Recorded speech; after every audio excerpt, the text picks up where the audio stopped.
Alright, folks, you probably know what I'm doing back here.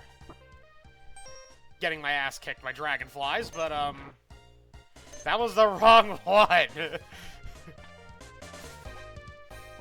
There we go. There's the heart tank. Now that we have the fire wave, we can go and grab that, so let's get the hell out of here. You may also notice I filled my other sub-tank. That's because there were some bats earlier in the level, and they make for good sub-tank grinding. Alright, now we're finally going to do Spark Mandrill. You know, as a fun fact, I learned recently that not everyone is aware of what a mandrill is. Or at least a couple of my friends were able to identify the thing when I showed them a picture of it, but weren't able to, but just off of name, wouldn't be able to tell me what a mandrill is. As someone who went to the Oregon Zoo when they were a child, which actually had mandrills back in the day, I am more familiar with them than most people, I guess. Anyways, right there is sub-tank number 3. Which, now you're probably asking, how do we get that? Well, if you've never played Mega Man X before, you might be asking that. You need to use the boomerang cutter. It's a little finicky, I'm not gonna lie, but, it's not the hardest thing in the game, by any means. Oh, I'll be talking about that later.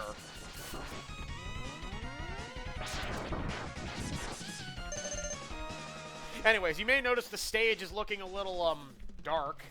That's because we beat Storm Eagle's stage beforehand, which causes a power outage in this stage, so...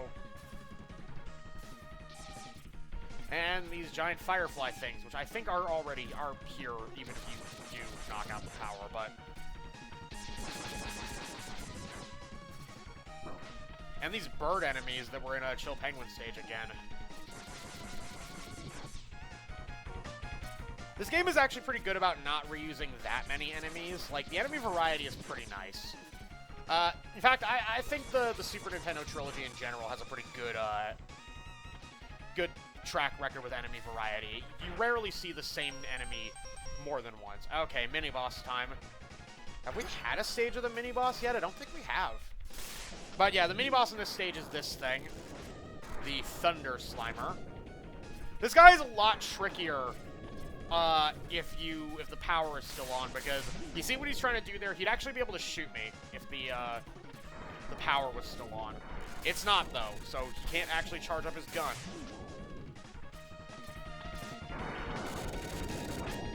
I actually suppose a charged Storm Tornado might have been a good weapon to use here. Why didn't I think of that? I'm so stupid.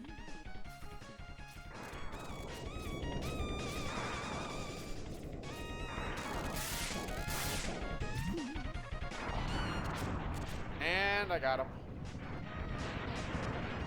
Don't leave right away, because he usually drops something. He usually drops something better than that dinky little ammo power-up, but... Okay. And then we have these guys, which really remind me of the wheelies from the Kirby series. Maybe that's just me, but they really remind me of the wheelies. I was about to ask, did Kirby have any games on the Super Nintendo? But yes, he fucking did. I don't remember exactly which ones they were, but he had a few. Oh, Kirby Superstar. How the fuck did I forget about that one? I never played the original Kirby. That's not true. I think I played it on an emulator. But I did have Superstar Ultra for the DS at one point, but then my DS got stolen with the cartridge inside of it, so lost that cartridge. Oh, turtles. Guess what? Storm Tornado time. Oh, nice. That thing dropped a pretty big health power-up. Okay, up here is probably the most difficult heart tank in the game to grab, if only because you have to be very good at wall dash jumping. I'd say this is the only section in the game that really requires you to be good at this, but that's not true, because Sigma Palace 1 also has a section where you kind of gotta get good at it. You can also use the boomerang cutter to grab it, but getting it to cooperate with you is really finicky in this particular instance, so I don't usually recommend it. I usually say just do what I did there. It might take a bit. But believe me, though, it has taken me longer. In previous runs of this game, I have, taken almost half an hour trying to grab that stupid thing. In fact, on at least a few previous runs, I just outright said I was going to skip that heart tank. Though I don't feel like doing that in this run. I want to get a full health bar, so... Ah! Firefly!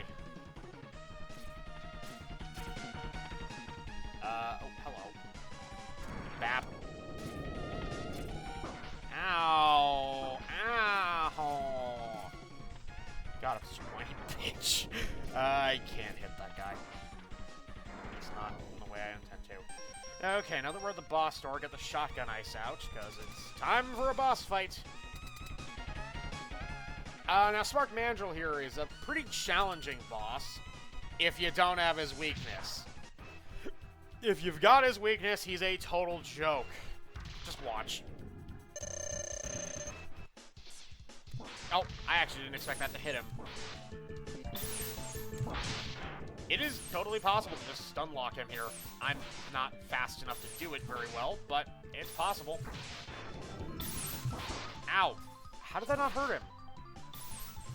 I don't know how that didn't hit him, but okay. It doesn't matter. He's done for anyways.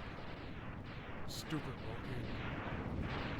And yes, mandrills are monkeys, so that counts. The biggest monkeys in the world, actually. Well, the biggest non-ape monkeys. And from that, we get the electric spark. Pretty self-explanatory weapon. But pretty cool.